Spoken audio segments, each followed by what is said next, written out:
Wow. Huh. Unconfirmed. Unconfirmed. Yeah. Unconfirmed. No. Unconfirmed reports about Gaddafi being captured. Unconfirmed. Yeah. We've had too many. We've had a bunch of those before. We've had, have had him captured a couple of times. Well, that was some pretty incredible video of U.S. Secretary of State Hillary Clinton and her very candid reaction after hearing unconfirmed reports of Gaddafi's death. She was just about to do an interview in Kabul, Afghanistan. Now, of course, that his death is confirmed, how will Libya's National Transitional Council transition to an era without Gaddafi? And can they make the shift without NATO?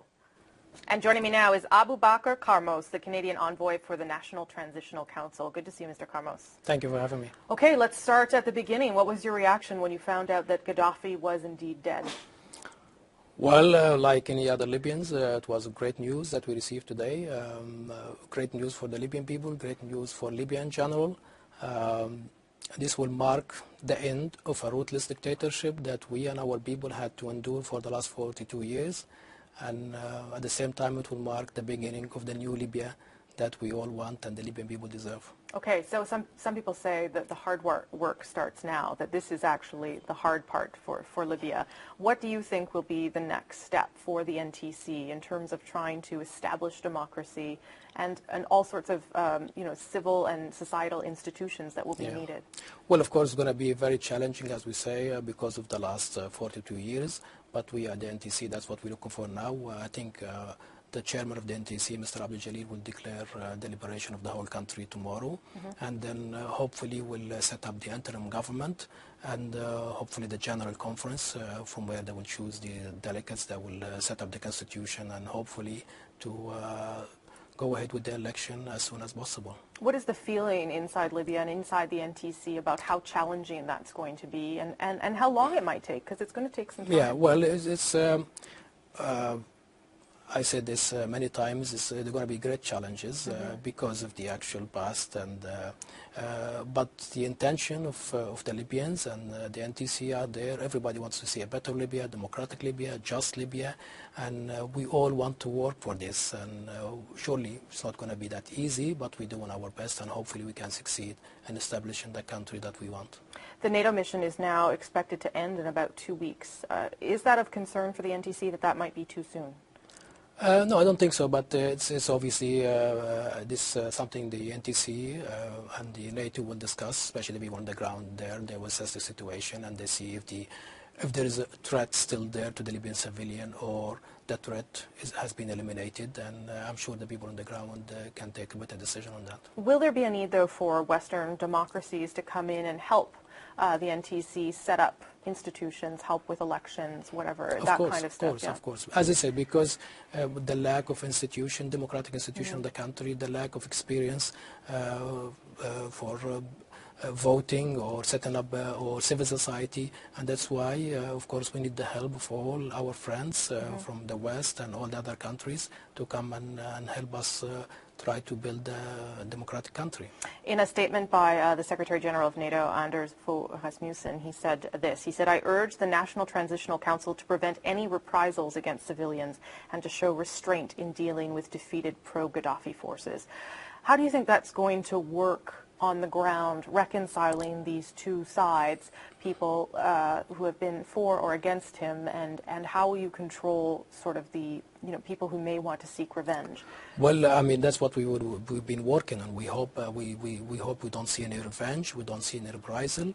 We hope all the Libyans now, they turn the page and they come together to build Libya, to build the Libya for all the Libyans, whether they were with the previous regime or with the dictator. But how do you do that? You say to turn the page. It's going to be more complicated than that. Well, it's not going to be easy, but we're doing our best. Like the tribal leaders are doing their best. The people who are in charge at the NTC, they're doing their best. And the media now, the free media that sprang up in Libya, whether it's newspaper or TV channels, they're doing their best to try to educate the people to make more reconcile, to make the people come together and just concentrate on building Libya and let the rule of law take its course with whoever, committed a crime against the Libyans or stole stole Libyan money or anything like that. So will the focus now shift to trying to seek justice for these people that have, as you said, committed criminal acts? Of course. We want to see justice for anybody who committed crime against the Libyan people, whether for the last 8 months since the whole thing started or for the last 42 years. NATO also has a lot of concerns, as does our government, in fact, as well, about the fact that the country seems to be awash in weapons. What is the NTC doing to make sure that people are safe? Because there are a lot of weapons floating around in the country. Well, Mr. Ghali, who's in charge of defense at the NTC, in his press conference today, he was talking specifically about this point, and that one of the priority now is to collect the weapons. There is no more need for the weapons. Will Libyans want to give them up, though, after having had them for so long, because they felt they needed them? Yeah, I know they needed them at the time, but that's what we hope to see, that if weapons are not needed, they shouldn't keep them, and should be kept with the legitimate, force, whether it's a military force or a police or, just to make sure that the country is secure. How would you do that, though? You just walk around to people's houses, knock on doors, ask people to turn them over voluntarily? How do you think that will work? We hope people will turn their weapons voluntarily. I know it's going to be hard, but I'm sure people are working on the ground to see the best way to do this. But we need to do it in the longer term. You cannot leave weapons with this amount of weapons in the streets of our cities and towns. What about jihadist elements inside the country? Well, we are Muslim countries, obviously, Sunni Maliki.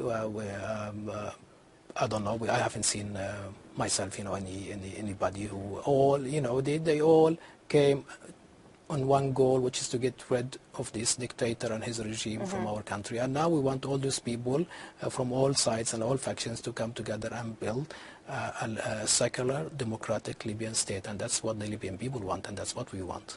What role do you see for Canada now if we pull out of the military type role? You know what we've done already, but what more could Canada be doing for Libya? Yeah, well, Canada has done a good job right from the start, and hopefully we will see it to continue to support, build the Libya. As we say, Canada can help in setting up the democratic institution and the judiciary, on the constitution, on the civil society, and I think there's a good role for Canada to play in building up the new Libya that we really want. Do you wish you were there today? Of course, I wish I was there yesterday. Mr. Karmos, thank you for your time. It's been a busy day. Thank you for having me. Thank you.